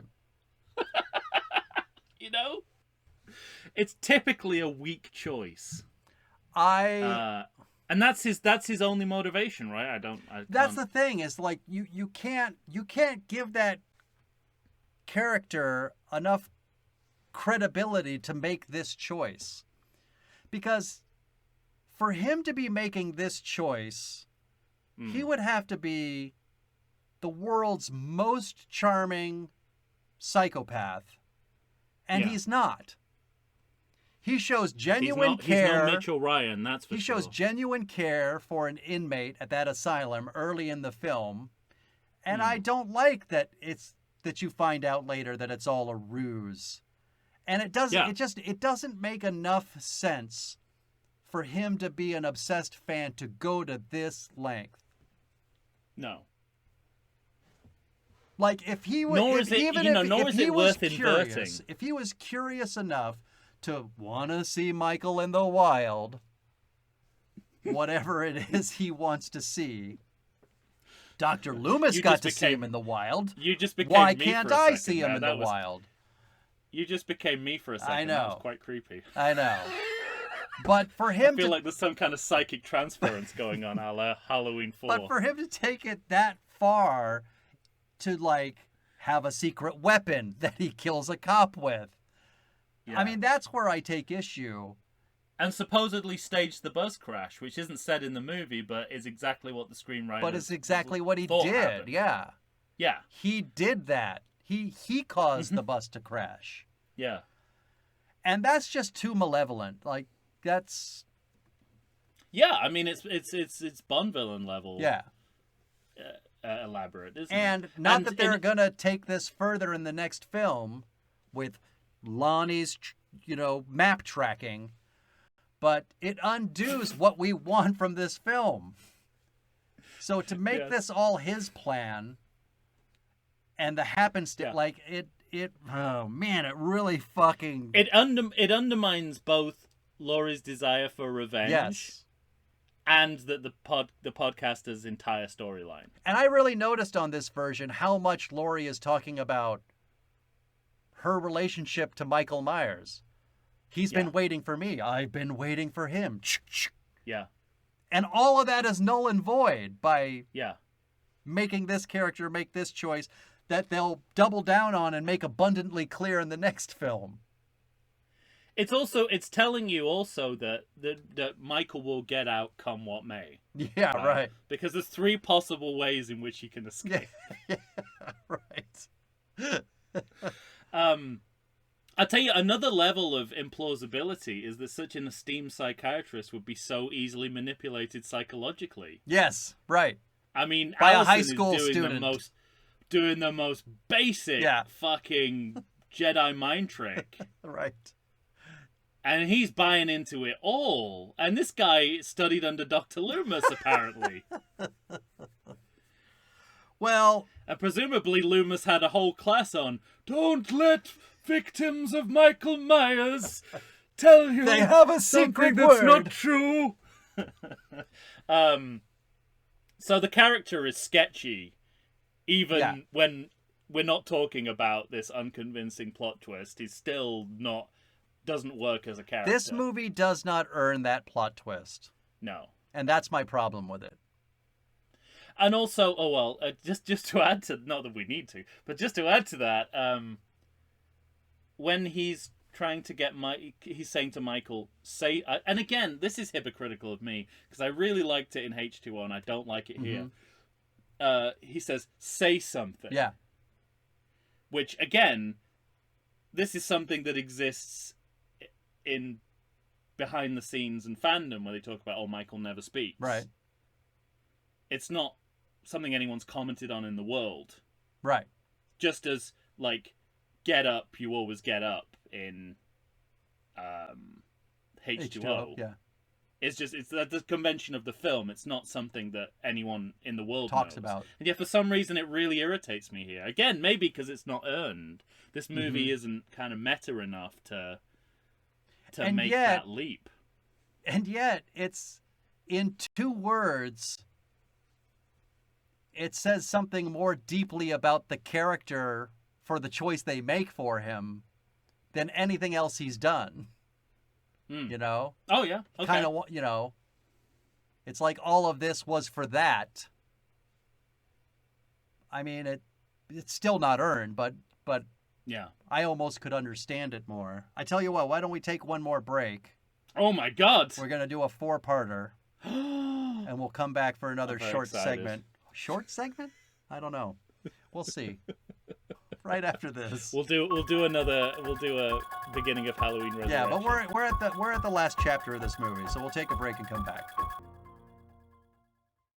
Today's episode is brought to you by the Sounds in Cinema podcast. If you like podcasts like I do, boy, do I have a treat for you. You need to stay on target and check out the Sounds in Cinema podcast.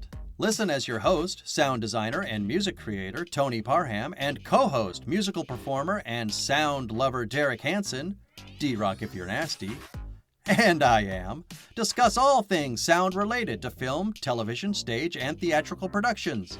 They discuss environmental sounds, bioacoustics, dialogue, the nature of communication through sound, but as an added bonus, they drink beer and try to stay on target. Find them wherever you get your podcasts and listen to the pure mania of a man who can charitably be described as Doug, the dog from Up, and another man with a soothing and sultry voice trying to get that man to stay on target. That's the Sounds in Cinema podcast. Tune in and listen to the sounds they are creating just for you. And we're back, ready to fight one last time over Halloween, the 2018 film. That was worth doing a last segment, that intro. All right, Tom, this is the part of the movie I like the most. Okay. I'll let you take the lead then. You're not wrong about several of the things you've said, including how does Allison find that house? There's no logical reason for it, blah, blah, blah. She's just running through the woods. Very like Little Red Riding Hood. Yeah. I'll tell you the things that don't work first, okay? So, there's that. Jesus Christ. There's this... Even I want you to be more vociferous in your defense than you're being. There's this idea of Ray seeing the cop car. I get, like, your daughter's in danger. That's not stopping you from playing with a yo-yo, by the way. But you see a cop car roll up, you might open the door and say, hey, have you heard anything? Mike defending the film. This is Mike defending the film. Stop mentioning things that ruin your argument. I'd forgotten about the yo-yo. No one remembers the yo-yo. To me, that was more like, remember he was the Wiz? Yeah, definitely. But listen, you know Michael Myers is on the loose and looking for fucking Laurie Strode. So once you yell at a cop car once and there's no answer, don't investigate. Yeah. This is to say nothing of the fact that, of course, he gets killed. And in the meantime, Laurie tells her daughter to go down below. Then she almost gets attacked through the door. So that's a stupid place to be. There's fucking mirrors right there. You think he can't punch through a mirror? But at least she gets a shotgun blast off and takes off some fingers. And then she goes down below. Now, what we see on screen is Michael put his hand through the door, open the door, and walk in. Then, inexplicably to me, Laurie shoots through the fucking floor. Whereas I'm just like, stay fucking quiet. Like, let Michael walk about the house completely. Don't let him know where you are. That's dumb. But isn't this all feeding into the idea that this is to some extent planned? Like, even the things that seem like mistakes are drawing him ever closer into this trap. Yes. This ultimate trap, which does not make sense. But I think that's what the movie's going for, that they're not making, like, horror movie mistakes that people make. They look like they're doing that, but in world, it's... Yes. I mean, it's impossible to fabricate. It's putting down the breadcrumbs. Yeah, exactly. Right. Again, like Hansel and Gretel, isn't it? Yeah. It's sort of fairy tale. But also, analogy. So then she decides she's going to... I'm not defending that choice. I'm just saying I think that is a choice. Yeah, I do. Like. But, I mean, look, this doesn't really matter. What do I care? Fucking... But she immediately goes up and starts looking for him. I am led, like... You're led to believe that Michael went straight upstairs, but somehow he went outside and got Dad's body. Dragged it upstairs and put it up in the closet. Yeah. I'm just saying the timing doesn't work out. No. But they had to get that body off the lawn. Otherwise, they can't just have daughter walk in the door without seeing her father's dead body. Mm-hmm. So the body's got to be gone. Okay. Putting all of that aside... Jesus Christ. I thought you'd moved on. Putting all of that aside... That's just the problems you have? Yeah. Christ. Okay. Putting all of that aside, I think I mentioned in our ranking episode, I love that 3 generations of women are coming together to work against and attack their oppressor. I like the tension that's built up. Very little music used as Laurie's going through the house. I do like the inversions of Laurie going over the side of the balcony and Michael seeing her and then looking away and then she's not there like he was in the first one. How her face appears out of the blackness. And she says, I don't like the line so much, but she says, Happy Halloween, Michael, and then smacks him with the frying pan. But I really love the moment with Karen. I can't believe she hits him with a frying pan. That's what was available, Tom. Yeah, but you have a script. You can write whatever you want. It doesn't have to be a frying pan. Carry on. They're in the kitchen. You love Karen's I like her subterfuge. Switcheroo. I think it's very well acted. I think that moment works so well. And then when they're, when they have to have Allison, they're telling Allison to run away. She sees the knife and actually uses it to get her off of her own mother. Yeah. When Karen pulls that lever twice and whatever, the spikes go through the wood in ways I can't imagine how. But it looks cool. And when they're standing above him, ready to throw the flare, like this movie actually actively wins me over in that moment. Okay. Yeah, and I was interested to read that both that this was a reshoot because the original ending didn't work. Yeah. Just between Michael and Laurie, and it's well, and he ends up in the mannequin forest, and we're just not sure if he's dead. Not the same forest from Mannequin 2 on the Move. Right, no, different. So I mean, I think it's a better choice. I mean, like you're right.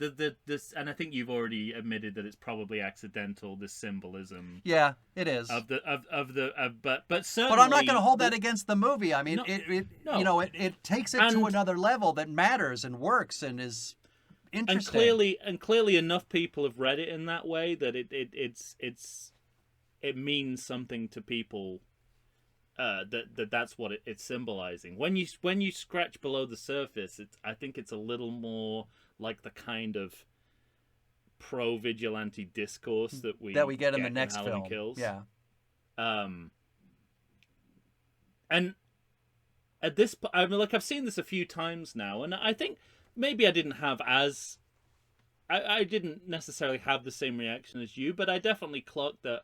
Oh, it's nice that there's these 3 women taking on their attacker, and there's no Busta Rhymes to come in to show them how to do it. Yeah. But I kind of, like, on subsequent viewings, I just feel really sorry for Karen. It's sort of like, her story is she's escaped the inherited trauma, and here she has to sort of, like, it's like a familial rite of passage for her to become a victim to that same multi-generational trauma. And first of all, I mean, it's nowhere in a character. The subterfuge thing is nowhere in a character that we've established so far. It feels really disingenuous to me. I like how it's acted. I like how it's performed. Yeah. As a bit of business, it's great. To me, it's when she sees the rifle and she sees her initials on it. And there's she knows what she has to do in that moment, but... Yeah. And it's so much that's the bridge for me. Yeah. so much of like it's so like look again, and it's hard not to see it through the prism of Halloween Kills Yeah, and the true. the project of the film. It's like so much about taking up arms and guns, taking up arms against people. I is don't how hold we it solve against this society's movie, problems. though, because of Halloween Kills. But it's definitely warming up to that. Yeah, Because I can't disagree. vigilantism is romanticized here in a way that is warming up to the project of the next movie. I don't think you can look at them separately. I don't know. They're made by the When same I see people, Laurie, and it picks up exactly from when where I it see left Laurie off. by herself in this compound, it's not. I'm not getting a romantic notion of a woman looking for justice. To me, that's sad. It just turns out that she happened to be right because she knew Michael Myers. She knew what he But was. that's a problem that she's right, because that's essentially saying we should all live like No, this. yeah. To me, it's more like this particular man/entity is its own thing. At this point, he's a man. Yeah. So to me, it was always it's not a like looking globally, like stretching it out. It's a terrible argument. Mm. But within the confines of this story and that character, I'm okay with it. But like you said, the way the manner, like it's a stepping stone to the next movie in which it's ugly in ways I can't forgive. Yeah. I mean, I have some dramatic problems with the scene as well. Mm-hmm. I find myself drifting during the sequence, which is not a good sign for a set piece primarily based on suspense. And once I you don't. know that, okay, fair enough. Once you know that Laurie's anticipated every move Michael will make, I don't know what the threat is anymore. Like, I feel like the movie reveals the end game too quickly. Oh, I don't know that she's anticipated every move. When it becomes like, Temple of Doom corridor, at that point I'm like, oh, this is the way it's going. And it's not clear how Michael knows they're in the basement unless he can smell people, like a dog or a giant from a fairy tale. Well, she shoots through the floor. No, but later on, the secret basement, he finds Karen in there. Yeah, but he's a super smart killer. Okay. Yeah. Come on, Well, that's the leap I'm questioning. He's wily. Come on. He's thinking to himself, if I was going to build an underground structure, I would build it right underneath this kitchen island. Okay. Can't fool me. I'm Michael Myers. And maybe it's ageist of me to say, but I think there's something tasteless about this straight fight between two middle-aged people in the middle of this scene. Like, it's like, why am I watching this? I feel like this is something on the internet I shouldn't be looking at. So No, I don't go there for that. okay. So yeah. I don't like how little simpering bits of dialogue are all cut in. Like, I love you. Like don't need it. There's a lot of H2O in here, like actual ideas and shots, which Right. I don't appreciate. I don't like that the dad's gun sets off the alarm. It's like, see, if you have a gun, you're always safe. Yeah, I wish I had more positive things to say. Again, other than that Judy Greer really sells a moment that makes absolutely no dramatic sense for her character. That's about the best I can say. I don't find it effective as a set piece, particularly. There's too many. All of that stuff you mentioned is too much of a ceiling for me to engage with the scene, because I'm constantly thinking about it. And that's before I've even thought about how morally abhorrent what they're saying is in this scene. Sure. Oh, and then burning of the dollhouse. Yeah. Right. A piece of symbolism so on the nose that I think you can just about see the rat from the end of The Departed in the background.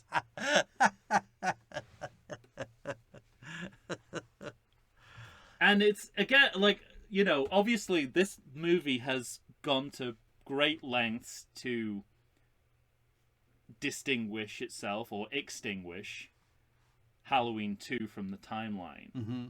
And yet, in storytelling terms, Michael dies in Exactly the same way, right? he does in Halloween 2. And Laurie ends up in exactly the same position as she does. True. Except she's in a That's pickup true. truck, not an ambulance. Fuck, you're right.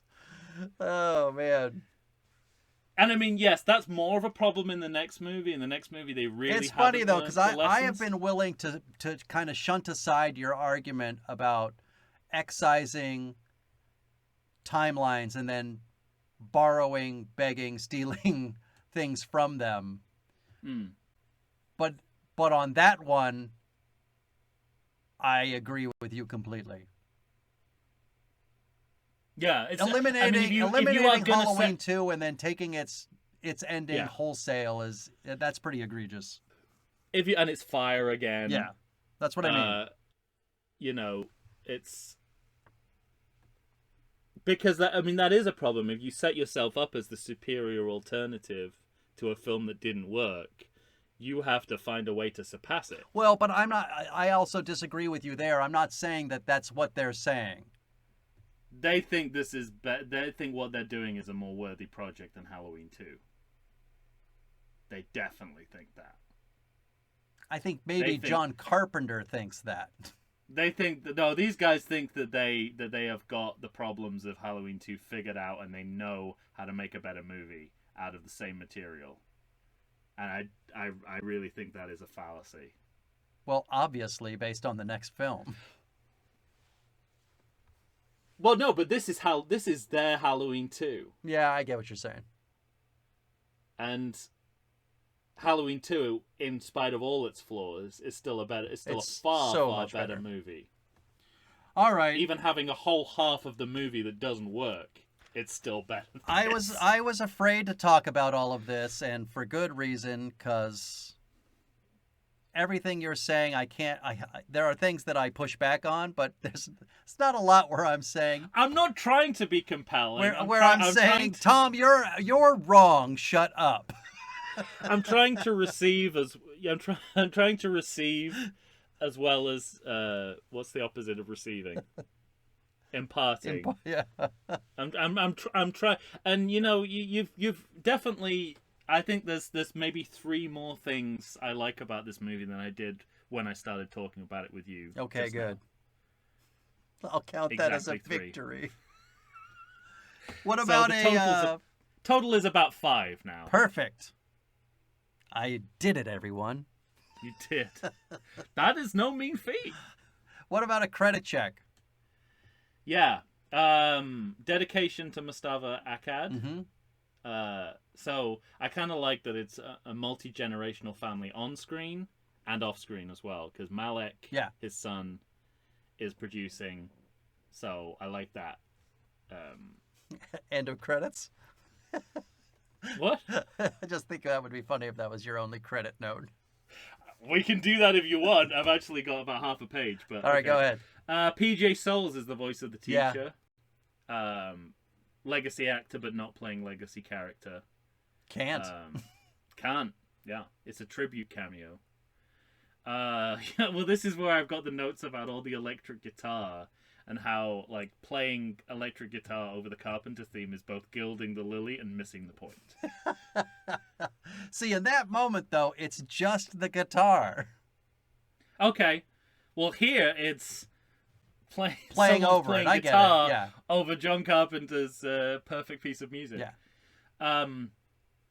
Now, I didn't realize how significant a credit check this was until Halloween Kills, so I won't spoil the ending of this, but All right. I will plant the seed now, Halloween style. Construction coordinator Tom Jones Jr. Now, at this point, it's just a shitty joke about how that's Tom Jones's son. Right. Okay? And it's more children of famous people like Jamie Lee Curtis. Ha ha ha ha. Okay. But remember that name, Tom Jones Jr. Tom Jones for the next Jr. film. Loop Who's Talking. Yeah. They're the people who looped the dialogue. Not only a pun, but a pun about sequels. Subnote, pun-based businesses, ever a good idea? What is Cody Carpenter contributing to the soundtrack? Just playing guitar over his father's music? It's the other guy playing the guitar, goddammit.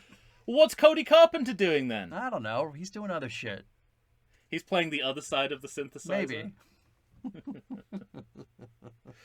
Credits reveal that those were the original Halloween 3 mask designs that the trick-or-treaters were wearing. Yeah. They look good in these movies, those masks. They do. Yeah. They do.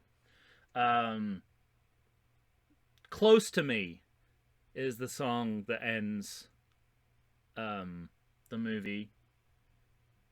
Which is a song... So now, do I have this basically- right? Because they're playing like John Carpenter's theme Yeah. throughout the whole thing. And then there's like 8 to 10 seconds of this song, Yeah. right? But do you know what? This song is also written by John Carpenter and Jamie Lee Curtis. Oh, I didn't know Jamie Lee Curtis. Yeah, and it's called Close to Me, and it sounds like a song from a David Lynch film. Mm-hmm. Doesn't really fit in here. Yeah, right. However, You're of right. course It fits does in. sound like a David Lynch Yeah. movie. Wow. But it's kind of weird because, well, it's weird for a number of reasons. David Lynch was at one point set to direct Halloween 2.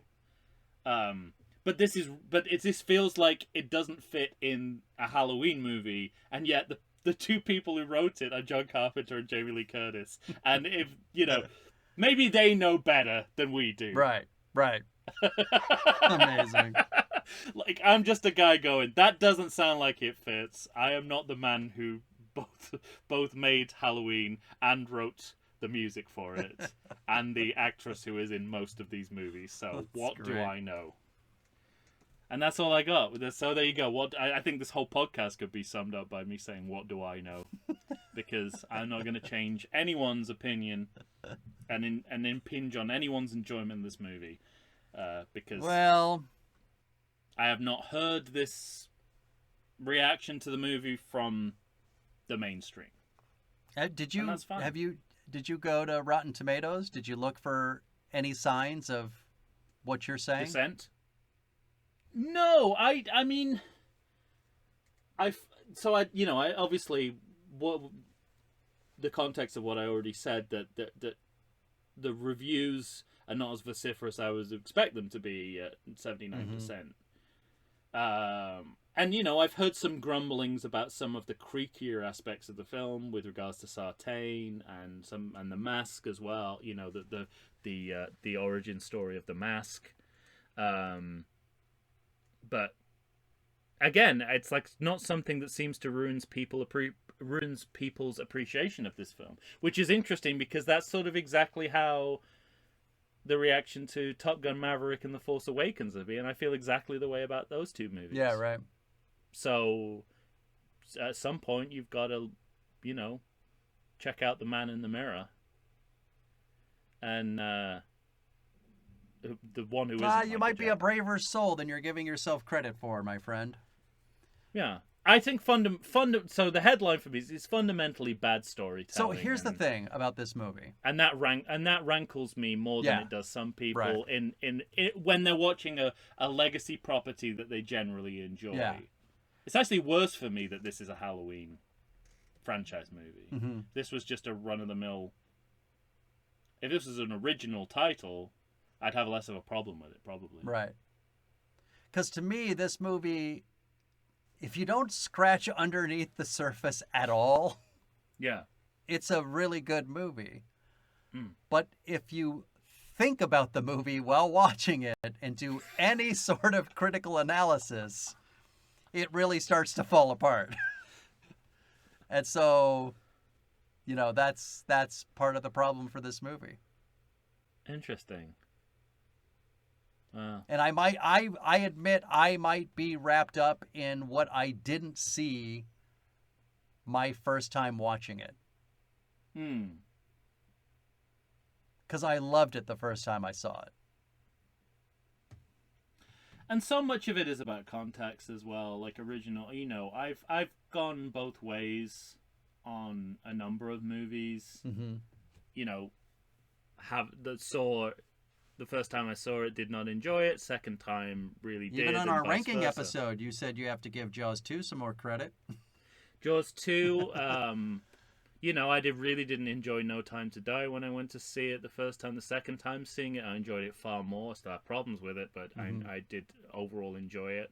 I've admitted on a previous episode, Superman Returns, I really enjoyed the first time I saw it, and now, Yeah, right. You know, it's an abominable movie. I can't imagine what I enjoyed about Right.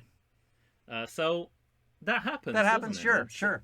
Yeah, and you know, you're a good audience goer who invests in the audience around you. I am and the don't do ideal audience goer for movie makers. I am going to give you every benefit of the doubt possible.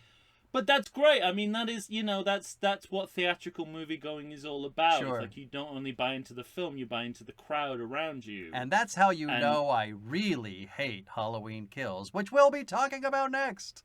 Yeah, very good. What a segue. Yeah. It's never good when you only talk about the segue. Here are the problems I have with the segue. I like the segue, but I got all these problems with them up front. And I'm going to go through them in detail. I'm going to go through them in detail. And then the positive things I say about the segue will last exactly 1 minute. And they'll hang on the hook like a dead dog. And then I will spend 20 minutes knocking down everything you just said in defense of the segue. Perfect. Because that's how we do it. All right, ladies and gentlemen, what do you think of Halloween from 2018? By David Gordon Green. Right. Most people seem to love it. Tom, But those people Tom are dislikes mean. it actively, and I am Yeah. less and less enamored each time I watch it. Sadly, Maybe we'll revisit this one. yeah, that'd be Make fun. you watch it another time and see how Next your Halloween, appreciation watch for it one more lessens time. over time. All right. You're going to have to tell us what you think. Find us on Facebook, Instagram, or Twitter. Send us an email to everythingsequel@gmail.com. Tell us what you think, friends. For Tom Stewart of Lonesome Whistle Productions, Michael Shantz here of the How Dare You Awards. When you hear us next time, dear God help me, we'll be talking about Halloween Kills. Jesus Christ. I get to join Tom in his fits of rage while discussing that movie. All right. Thank you for listening, everyone. Say goodbye to the good people, Tom. Oh shit. That wasn't a quote from the movie. That was just my genuine reaction to the prospect of discussing Halloween Kills. Yes.